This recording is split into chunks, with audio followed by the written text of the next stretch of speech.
La Fondation Khalei a pour entre autres objectifs d'améliorer les conditions de scolarisation des enfants en construisant des projets répondant aux besoins identifiés dans plusieurs localités du Sénégal. Je m'appelle Chérif Samsidine Sarr, je suis le représentant pays de la Fondation Khalei. La Fondation Khalei, c'est une organisation espagnole, c'est une fondation espagnole qui travaille au Sénégal depuis les années 2005, principalement dans les régions de Saint-Louis, de Louga, de Thiès, de Diourbel.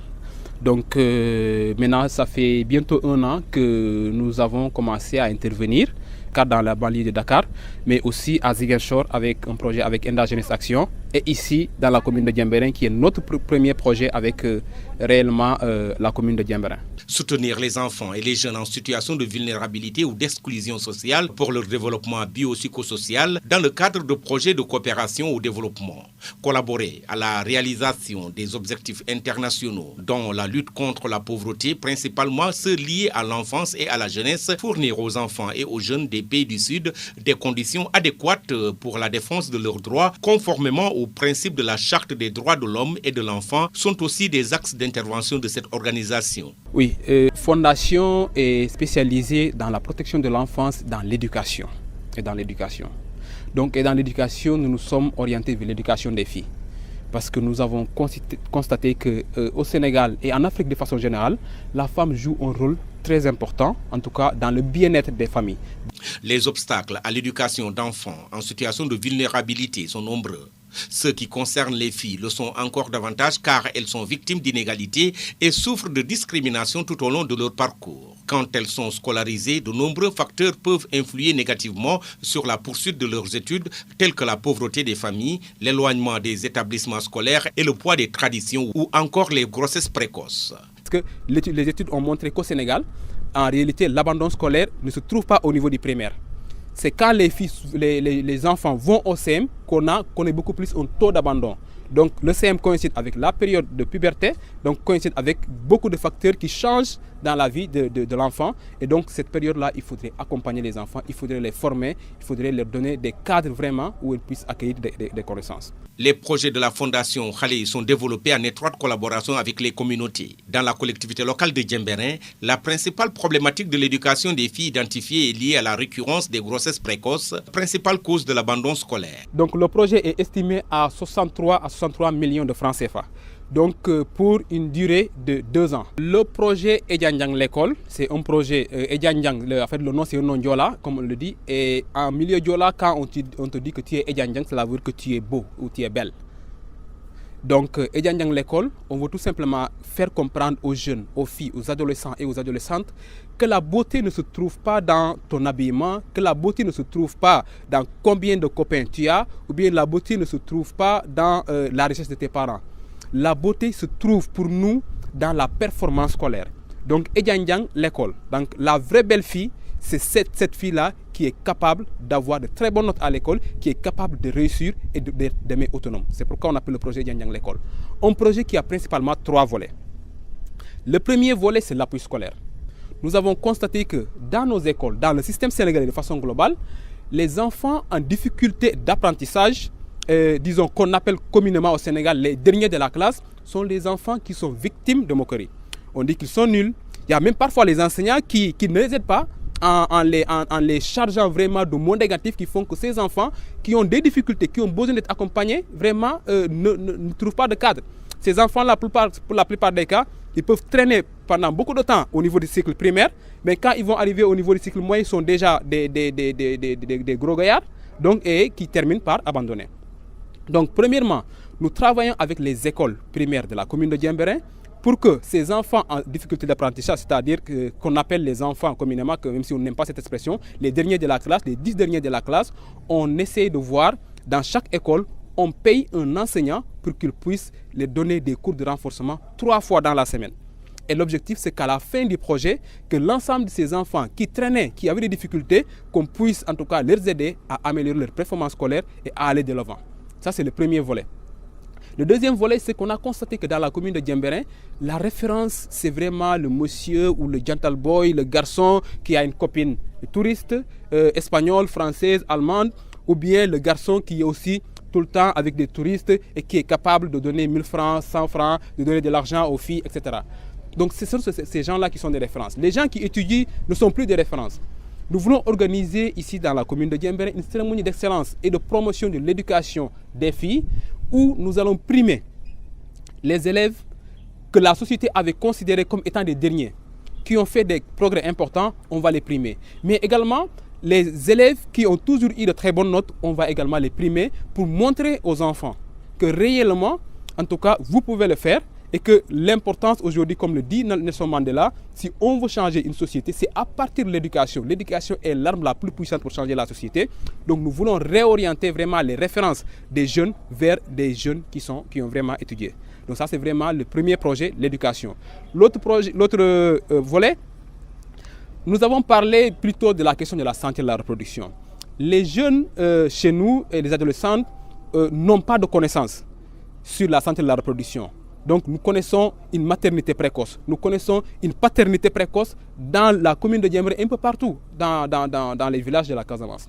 Donc le projet va travailler avec l'ensemble des acteurs, les structures de santé, les écoles, la commune de Diembéring, les associations et l'ensemble des acteurs qui sont dans le secteur de la santé et qui peuvent apporter en tout cas leur soutien dans l'éducation à la sexualité des filles et des garçons, donc à mettre en place un plan d'action pour dire que dans la commune de Diembéring, désormais, la politique de la commune de Diembéring pour lutter contre les grossesses précoces et les obstacles à l'éducation des filles, c'est telle action, telle action, telle action, et on peut compter avec l'ensemble des acteurs.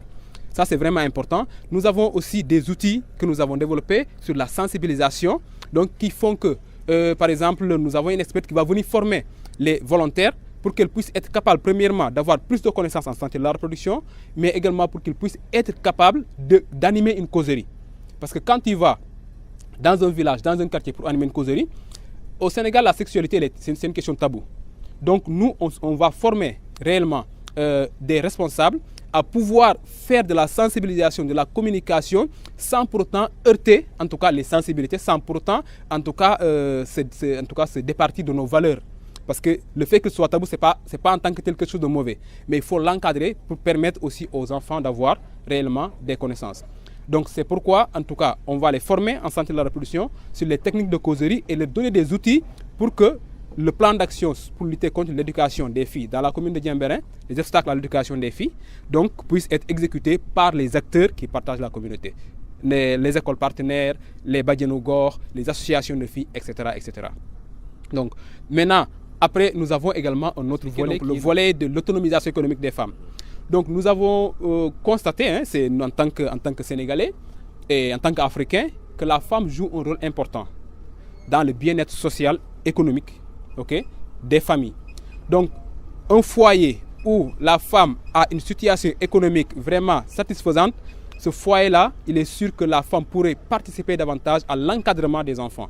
Donc le volet d'autonomisation économique nous permet de former en tout cas une cinquantaine de femmes sur l'entrepreneuriat pour qu'elles puissent être capables de commencer une activité économique avec 10 000 et d'avoir des bénéfices qui leur permettent d'avoir en tout cas des activités qui leur permettent d'aller jusqu'à 1 million, 2 millions, 3 millions.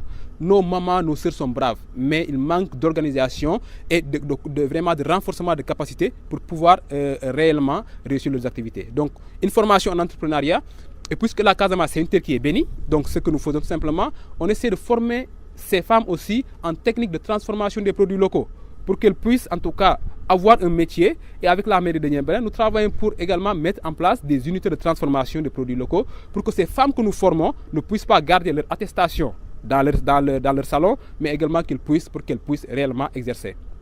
Donc c'est un volet qui est très important et c'est la raison pour laquelle nous en tout cas, nous remercions l'ensemble des bailleurs, des partenaires qui ont cru en la Fondation Haley et aux préoccupations des populations de la commune de Diembéring en acceptant de financer ce projet. Et nous appelons l'ensemble des populations de la commune de Diembéring, les organisations qui sont là, et les entreprises qui sont là dans la commune de Diembéring, de s'impliquer pour que réellement le développement puisse être en tout cas un combat de tous.